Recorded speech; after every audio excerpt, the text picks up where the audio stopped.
이번 감사원 감사 결과에 대해 정치권의 평가는 크게 엇갈렸습니다. 전임 정부의 국정농단이라는 여당의 비판에 야당은 수혜 책임 물타기라며 발끈했는데 4대강 사업을 둘러싼 논란이 재점화가는 분위기입니다. 정현우 기자입니다. 국민의힘은 문재인 정부가 온갖 조작과 술수를 써가며 4대강 보해체를 결정했다는 사실이 감사원 감사에서 드러났다고 비난했습니다. 김은경 전 장관은 물론 관련 공직자 모두에게 책임을 물어야 한다고 주장했습니다. 국정 조작을 넘어 국정농단입니다. 잘못된 정책 결정에 개입된 이들 모두에 대해 책임을 물어야 할 것입니다. 민주당은 반발했습니다.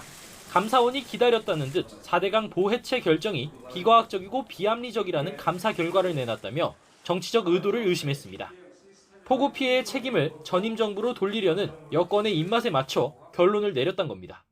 수해를 막지 못한 정부의 책임을 전 정부에 돌리려는 전형적인 물타기 수법입니다.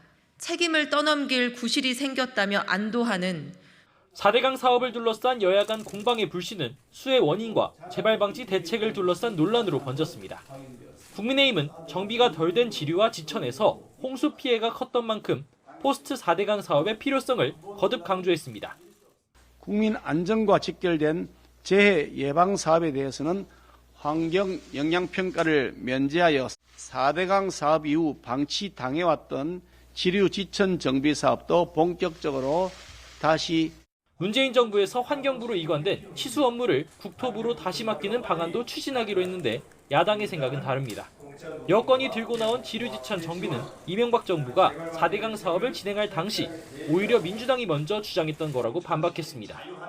논의 끝에 전임 정부에서 법으로 정한 물관리 일원화 원칙을 걷어들일 생각이 없다는 점도 분명히 했습니다.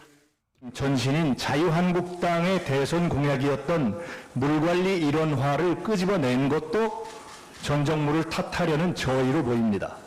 윤석열 정부부터 자성해야 합니다. 감사원의 감사 결과 발표 이후 정부가 4대강 사업 후속 조치에도 속도를 낼 것이란 관측이 나오는 만큼 정치권의 대치 전선도 더욱 가팔라질 것으로 보입니다. YTN 정윤우입니다.